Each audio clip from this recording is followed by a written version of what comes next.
Hello दोस्तों, आप देख रहे हैं आपका चैनल स्टोरीज बाय गुलाब गौतम। तो चलते हैं कहानी की तरफ।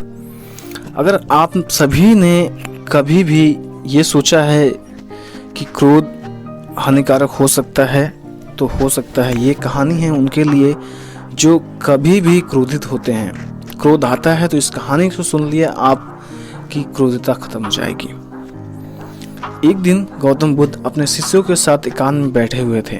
उन्हें इस प्रकार बैठे हुए देख उनके शिष्य चिंतित हुए, कहीं वे अस्वस्थ तो नहीं हैं। एक शिष्य ने उनसे पूछा कि आज वह मौन क्यों है, शिष्यों से कोई गलती हो गई है।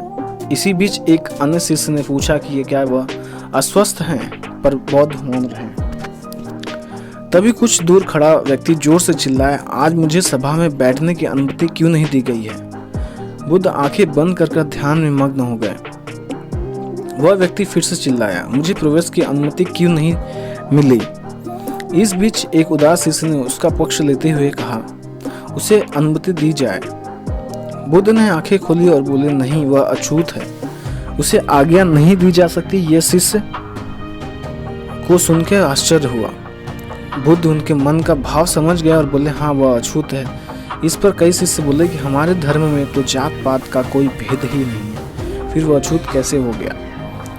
तब बुद्ध ने समझाया, आज वह क्रोधित होकर आया है। क्रोध से जीवन की एकाग्रता भंग होती है। क्रोधी व्यक्ति प्राय मानसिक हिंसा कर बैठता है, इसलिए वह जब तक क्रोध में रहता है तब तक अछूत होता है। इसलिए उसे कुछ समय एकांत में ही रहना होगा। क्रोधित शिष्य भी बुद्ध की बातें सुन रहा था। पश्चाताप की अग्नि में तपकर वह समझ चुका कि अहिंसा ही महान कर्तव्य परम अधर्म है। वह बुद्ध के चरणों में गिर पड़ा और क्रोध न करने की शपथ ली। आशय यह है कि क्रोध के कारण व्यक्ति अनर्थ कर बैठता है और बाद में उसे पश्चाताप होता है, इसलिए हम क्रोध नहीं करना चाहिए। असल मायने में क्रोध व्यक्ति अछूत हो जाता है और उसे अकेला ही छोड़ देना चाहिए। क्रोध करने से तन मन धन तीनों की हानि होती है। क्रोध से ज्यादा हानिकारक कोई और वस्तु नहीं है।